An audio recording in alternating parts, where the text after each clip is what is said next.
کیا تم یہ خیال کرتے ہو کہ یوں ہی بہشت میں داخل ہو جاؤ گے؟ اور ابھی تم کو پہلے لوگوں کی سی مشکلیں تو پیش آئی ہی نہیں. ان کو بڑی بڑی سختیاں اور تکلیفیں پہنچیں اور وہ صعوبتوں میں ہلا ہلا دیے گئے، یہاں تک کہ پیغمبر اور مومن لوگ جو ان کے ساتھ تھے سب پکار اٹھے کہ کب اللہ کی مدد آئے گی. دیکھو اللہ کی مدد ان قریب آیا چاہتی ہے. کیا تم نے یہ سمجھا تھا ام حسبتم ان تدخلوا الجنہ، کیا تم نے یہ سمجھا تھا کہ جنت میں داخلہ مل جائے گا، جنت میں داخل ہو جاؤ گے؟ ولما یاتکم، ابھی تک تو تم پر وہ باتیں آئی ہی نہیں، وہ کیفیات، وہ امتحانات، وہ شدائد، وہ مصائب، وہ ابتلاءات آئے ہی نہیں. مثل الذین خلوا من قبلکم، جیسے کہ ان لوگوں پر آئی تھی جو تم سے پہلے تھی. مستهم البأساء، انہیں گھیر لیا آ کر سختیوں نے. سختیاں ہر طرح کی ہو سکتی ہیں، لیکن خاص طور پر باسا کا لفظ آتا ہے فقر اور فاقہ، بھوک کی سختی. والضراء، اور تکالیف، کہیں کوئی زخم لگ گیا ہے، کوئی چٹکا لگ گیا ہے، کہیں اور طرح کا، کہیں کوئی صدمہ پہنچا ہے، تو چاہے وہ ذہنی تکلیف ہے، نفسیاتی تکلیف ہے، یا یہ کہ وہ جسمانی تکلیف ہے. وزلزلوا، اور وہ ہلا مارے گئے، گویا کہ ان کو اچھی طریقے سے اللہ تعالیٰ نے آزمایا، جھنجھوڑ ڈالے گئے. زلزلوا، جھنجھوڑ ڈالنا.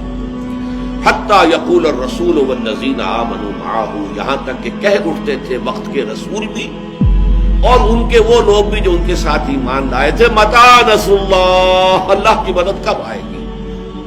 الا ان نصر اللہ قریب، تب انہیں یہ نوید سنائی جاتی تھی، نوید جاں فضا، یہ خوشخبری کہ اللہ کی مدد قریب. وہ دور وہ تھا جبکہ فزیکل پرسیکیوشن شدت اختیار کر گئی تھی، مارا جا رہا تھا، پیٹا جا رہا تھا. غلاموں کو خاص طور پر حضرت بلال پر جو بیت رہی تھی وہ آپ کے علم میں ہے. حضرت خباب بن الارت کو دیکھتے ہوئے گاروں کے اوپر لٹا دیا گیا. حضرت یاسر، حضرت سمیہ رضی اللہ تعالیٰ عنہما کو جو شہید ہی کر دیا گیا شدید ترین ٹارچر کے بعد. تو یہ جو حالات تھے کہ جن سے اہل ایمان دو چار تھے اس وقت، تو کچھ لوگوں کے دلوں میں کوئی اشتراک پیدا ہو گیا، ارتعاش سا پیدا ہو گیا ان کے اعصاب میں، اور حضور کے پاس حاضر ہوئے. یہ بخاری شریف کی روایت ہے، اور اس کی راوی کون ہے؟ خباب بن الارت، جن کے ساتھ وہ واقعہ پیش آیا تھا کہ ننگی پیٹھ انہیں دہکتے ہوئے انگاروں پر لٹایا گیا تھا کہ وہ پیٹھ کی کھال جلی اور اس کی چربی پگھلی تو اس سے وہ انگارے ٹھنڈے ہوئے.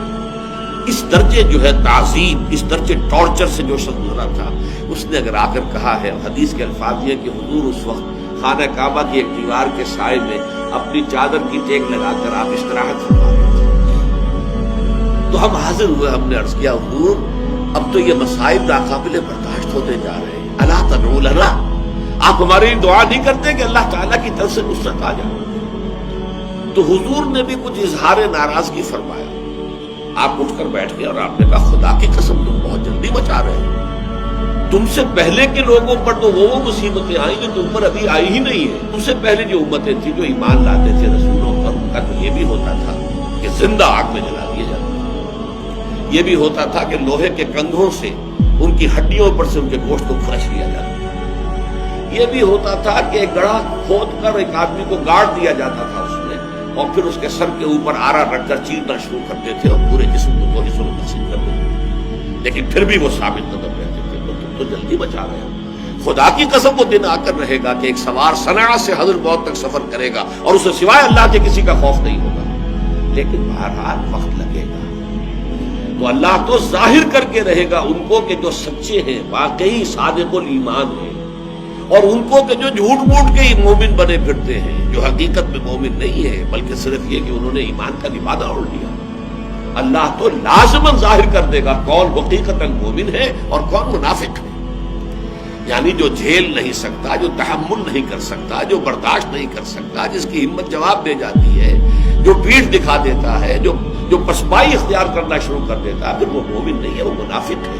اور انہیں آزمائشوں کے ذریعے ہی سے تو یہ بات کھلتی ہے کہ کون مومن ہے، کون منافق ہے، کون سچا ہے اپنے دعوی ایمان میں اور کون جھوٹ موٹ کا مدعی ایمان ہے. تو اگر یہ فتنے نہ ہوں، یہ آزمائشیں نہ ہوں، یہ تکالیف نہ ہوں، یہ مصیبتیں نہ ہوں، تو یہ دودھ کا دودھ پانی کا پانی جدا کیسے ہوگا؟ یہ تو سب گڑبڑ رہے گی. یہ ہے اصل میں وہ مستقل مضمون اس قرآن حکیم کا کہ صاحب ایمان کے لیے لازماً ابتلا، امتحان، آزمائش، بلکہ اس کو نوٹ کر لیجئے، جس کا جتنا اونچا مقام ہوگا اتنی ہی بڑی آزمائشیں اس پر آئیں گی، اتنے ہی سختر امتحانات سے اس کو گزرنا ہوگا۔ جس کی سب سے بڑی مثال جو آئی ہے وہ حضرت ابراہیم علیہ السلام کی ذات مبارکہ ہے، کیسے کیسے امتحانات سے وہ گزرے ہیں۔ وَإِذِ ابْتَلَىٰ إِبْرَاهِيمَ رَبُّهُ بِكَلِمَاتٍ فَأَتَمَّهُنَّ قَالَ إِنِّي جَاعِلُكَ لِلنَّاسِ إِمَامًا۔ اور یاد کرو جب کہ ابراہیم کو آزمایا ان کے رب نے بڑی بڑی باتوں میں، کلماتن، یہ جو تنکیر ہوئی ہے، نکرہ آیا تفخیم کے لیے، بہت بڑے بڑے امتحانات۔ اکلوتا بیٹا 87 برس کی عمر میں دعائیں مانگ مانگ کر لیا، آخری امتحان یہ تھا اس بوڑھے کا، اس ضعیف کا، 87 برس کی عمر میں بیٹا ہوا ہے، اور اب 13 برس کا بیٹا ہو گیا ہے، وہ بوڑھا 100 برس کا اور اکلوتا بیٹا۔ فرمایا ذبح کر دو، اور وہ ذبح کرنے کے لیے تیار ہو گیا۔ یا ابراہیم قد صدقت رؤیا انا کذالک نجزی المحسنین۔ گویا کہ ممتحن جو ہے اس کی بس ہو گئی ہے، جس کا امتحان لیا جا رہا تھا وہ یہاں بھی پیچھے نہیں ہٹا۔ آخری جو ہے ممتحن کو کہنا پڑا ہے اے ابراہیم بس کرو، بس ہمارا امتحان پورا ہو۔ تو یہ امتحان اور آزمائش جو ہے یہ گویا کہ سنت اللہ ہے، یہ اللہ کا قانون ہے، اور اس میں جو جتنا اوپر جائے گا اتنے ہی سخت سے سختر امتحانات جو ہیں اس حساب کا پیش آئے گا۔ یہ گویا کہ اس نے رول، یہ قانون ہے۔